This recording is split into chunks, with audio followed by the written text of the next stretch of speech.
Hi everyone, I'm Hazel Rollerson. And I'm Hunter Ho. Our presentation is going to be over evil empires, which is where we discuss on whether or not we should trade or fight against the Mughal Empire and the Incan Empire. I am Sir Inti Huriaki. Resident, I live in the Incan Empire. I am a QP keeper and I'm fully responsible for taxes. And lastly, I am a believer in Sapa Inca as God. My name is Nusi Nawi. I'm also a keeper and I'm responsible for the records. And my religion is that I believe in the Incan god of Supa. To give you some background knowledge on the Incan Empire, first off, it was established in year 1438 and lasted roughly a century into year 1533. And it was located, as you can see on the globe here, it was in western South America, over here, from the northernest parts to the most southernest parts.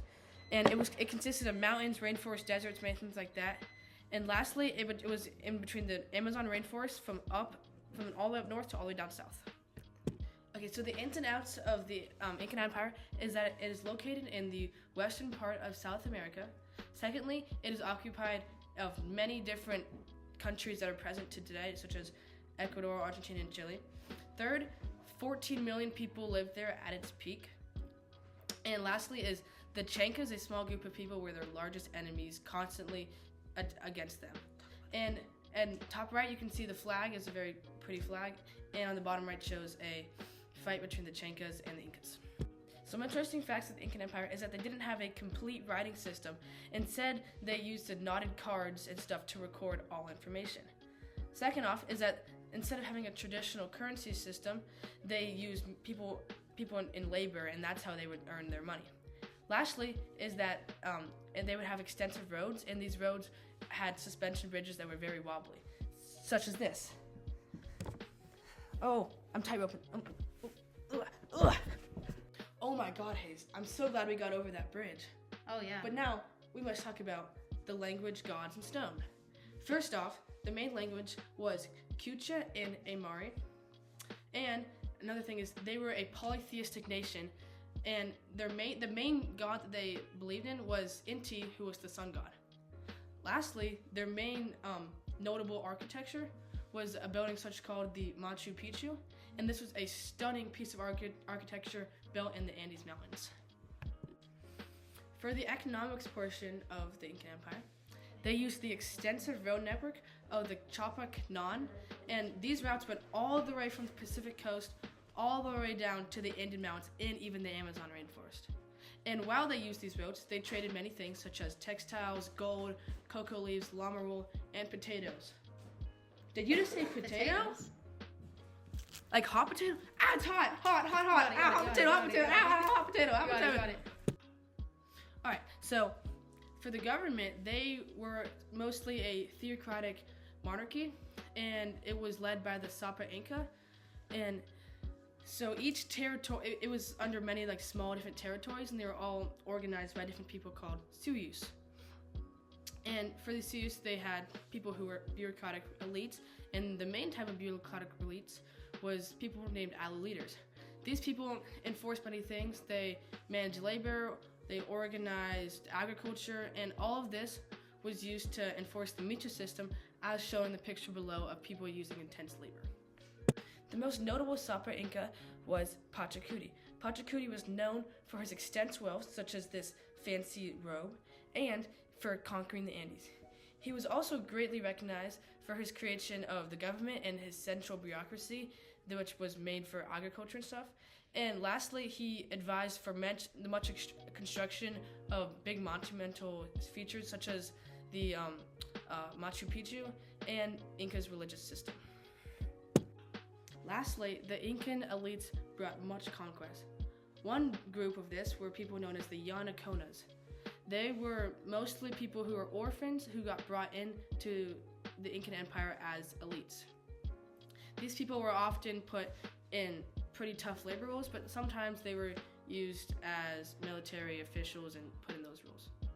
And also they used weapons such as spears and slings were the two most common.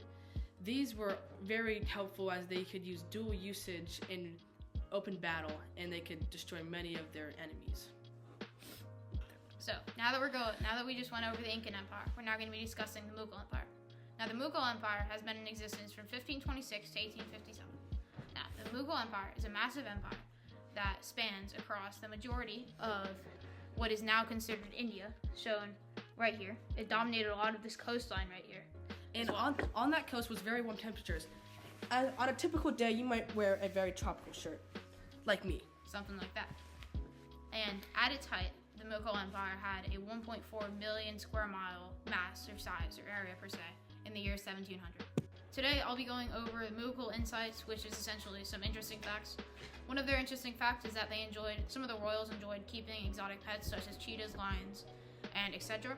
Another fun fact is that the Mughals deemed themselves to be Gurkhani, meaning the sons of Genghis Khan. And finally, the Mughal Empire is one of the most religiously tolerant empires in the world's history, where the main religion is Islam, but they also accepted people from Hinduism. And a fun fact about Hinduism is that they refuse to eat cows and other kinds of beef, such as right there. Phew, thank God that cow is gone. Alright, go ahead, Hayes. Now we can start talking about the Mughal achievements and culture. Now, the main language that was spoken in the Mughal Empire is Persian, and their state religion was Islam, despite there being a lot of wiggle room as to what you would be allowed and not allowed to worship in that empire as a whole. And one example of monumental architecture would be the Taj Mahal, which was essentially a burial ground for one of the emperor's wife, Shah Jahan. So now we're going to be going over the Mughal goods impact. Some of the goods that the Mughal Empire produced were spices and such as those spices. Textiles, which is what we're wearing right now. Now, textiles would be important for the Incans due to their lack of knowledge of clothing and lack of development as a society. And spices would be extremely important due to the present absence of flavor in their goods and foods as a whole, such as these. Spices. Next up on the conversation of the Mughal Empire, we'll be talking about their military strengths. Yes, sir! Such as what was just shown. A group of military professionals would include the Mansabdars, which were involved in a lot of military affairs, essentially, one of the most prominent groups of the Mughal Empire. One piece of unique military technology would include their cannons due to their insanely We bring the boom! Which is what those cannons would do. And they would also have a large amount of firepower in their ability to control large pieces of land due to the vastness of their firepower. Sir, yes, sir. So regarding about whether or not we should attack or trade with the Mughal Empire, it would be productive for us to trade with the Mughals for a myriad of reasons. For one, their military power is much greater than ours, so we kind of need to accept that they're better than us and need to only trade because we would not want to fight against them. Another one is that they have better goods than us, such as clothing and spices, and we would benefit from that a lot. And finally, the Mughal Empire would be able to take a lot of what the Incas produced and put them to good use, which is various goods that they would all benefit from greatly. Alright, perfect. 31. One of the goods that the Mughals could have utilized from the Inca would be potatoes, due to how easy they are to grow and how small of an area that they can be grown in, and their ability to sustain a larger population. Another fact is that the Incas would be able to offer them military ideas due to their lack of written knowledge. They still had extremely developed tactics despite that. So they'd give Mughals new ideas and new knowledge regarding military and fighting. Okay, to finish out our presentation, me and Hayes did some extra research and found out that in the real days they had some indirect connections. One connection is that the Spanish conquered the Inca might have brought some goods to the Mughals. Secondly, one of these different things that they did was silver, and silver was something that definitely got transported into the Mughal Empire. Finally, the last thing that they were indirectly connected through was that the Mughals' uses of gunpowder and weaponry may have came into the Americas in the Incan Empire. Thanks for watching, everyone. That's our presentation.